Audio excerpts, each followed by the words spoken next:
बाणों की शैया पर लेटे भीष्म। 10वें दिन अर्जुन ने वीरवर भीष्म पर बाणों की बड़ी भारी वृष्टि की।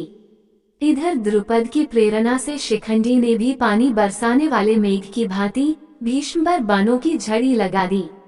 दोनों ओर के हाथी सवार, घुड़सवार, रथी और पैदल एक दूसरे के बाणों से मारे गए। भीष्म की मृत्यु उनकी इच्छा के अधीन थी। जब पांडवों को ये समझ में आ गया कि भीष्म के रहते वो इस युद्ध को नहीं जीत सकते, तो श्री कृष्ण के सुझाव पर उन्होंने भीष्म पितामह से ही उनकी मृत्यु का उपाय पूछा। उन्होंने कहा कि जब तक मेरे हाथ में शस्त्र है तब तक महादेव के अतिरिक्त मुझे कोई नहीं हरा सकता। उन्होंने नहीं पांडवों को सुझाव दिया कि शिखंडी को सामने करके युद्ध लड़े। वो जानते थे कि शिखंडी पूर्व जन्म में अम्बा थी, इसलिए वो उसे कन्या ही मानते थे। 10वें दिन के युद्ध में अर्जुन ने शिखंडी को आगे अपने रथ पर बिठाया। शिखंडी को आगे देखकर भीष्म ने अपना धनुष त्याग दिया। उनके शस्त्र त्यागने के बाद अर्जुन ने उन्हें बाणों की शैया पर सुला दिया। वे उत्तरायण की प्रतीक्षा में भगवान विष्णु का ध्यान और स्तवन करते हुए समय व्यतीत करने लगे। भीष्म के बाण शैया पर गिर जाने के बाद जब दुर्योधन शोक से व्याकुल हो उठा, तब आचार्य द्रोण ने सेनापतित्व का भार ग्रहण किया। उधर हर्ष मनाती हुई पांडवों की सेना में धृष्टद्युम्न सेनापति हुए। उन दोनों में बड़ा भयंकर युद्ध हुआ जो यमलोक की आबादी को बढ़ाने वाला था।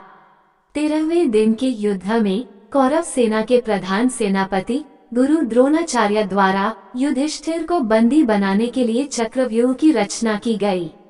पांडव पक्ष में केवल कृष्ण और अर्जुन ही चक्रव्यूह भेदन जानते थे, लेकिन उस दिन उन्हें त्रिगत नरेश बंधु युद्ध करते करते चक्रव्यूह स्थल से बहुत दूर ले गए। त्रिगत दुर्योधन के शासनाधीन एक राज्य था।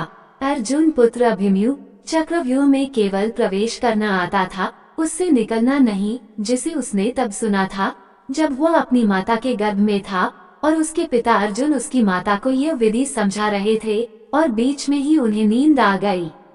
लेकिन जैसे ही अभिमन्यु ने चक्रव्यूह में प्रवेश किया, सिंधु नरेश जयद्रथ ने प्रवेश मार्ग रोक लिया और अन्य पांडवों को भीतर प्रवेश नहीं करने दिया।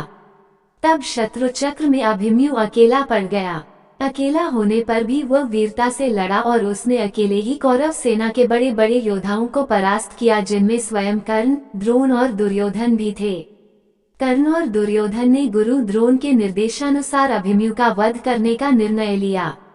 कर्ण ने बाण चलाकर अभिमन्यु का धनुष और रथ का एक पहिया तोड़ दिया, जिससे वह भूमि पर गिर पड़ा और अन्य कौरवों ने उस पर आक्रमण कर दिया। इस युद्ध में अभिमन्यु मारा गया।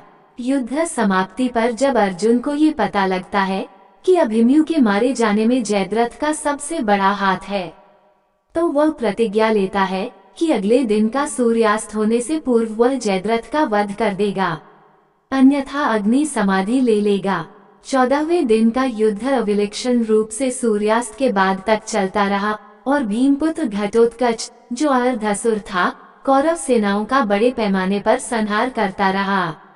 आमतौर पर असुर रात्रि के समय बहुत अधिक शक्तिशाली हो जाते हैं। दुर्योधन और कर्ण ने वीरता से उसका सामना किया और उससे युद्ध किया। अंततः जब ये लगने लगा कि उसी रात घटोत्कच सारी कौरव सेना का संहार कर देगा, तो दुर्योधन ने कर्ण से ये निवेदन किया कि वह किसी भी प्रकार से इस समस्या से छुटकारा दिलाए। कर्ण को विवश होकर शक्ति अस्त्र घटोत्कच पर चलाना पड़ा। यह अस्त्र देवराज इंद्र द्वारा कर्ण को उसकी दानपरायणता के सम्मान स्वरूप दिया गया था, लेकिन कर्ण इस अस्त्र का प्रयोग केवल एक बार कर सकता था, जिसके बाद यह अस्त्र इंद्र के पास लौट जाएगा। इस प्रकार शक्ति अस्त्र का प्रयोग घटोत्कच पर करने के बाद वह इसे बाद में अर्जुन पर ना कर सका। विराट और द्रुपद आदि राजा द्रोण रूपी समुद्र में डूब गए। उस समय द्रोण काल के समान जान पड़ते थे। इतने ही में उनके कानों में यह आवाज आई कि अश्वत्थामा मारा गया। इतना सुनते ही आचार्य द्रोण ने अस्त्र शस्त्र त्याग दिए। ऐसे समय में धृष्टद्युम्न के बाणों से आहत होकर वे पृथ्वी पर गिर पड़े।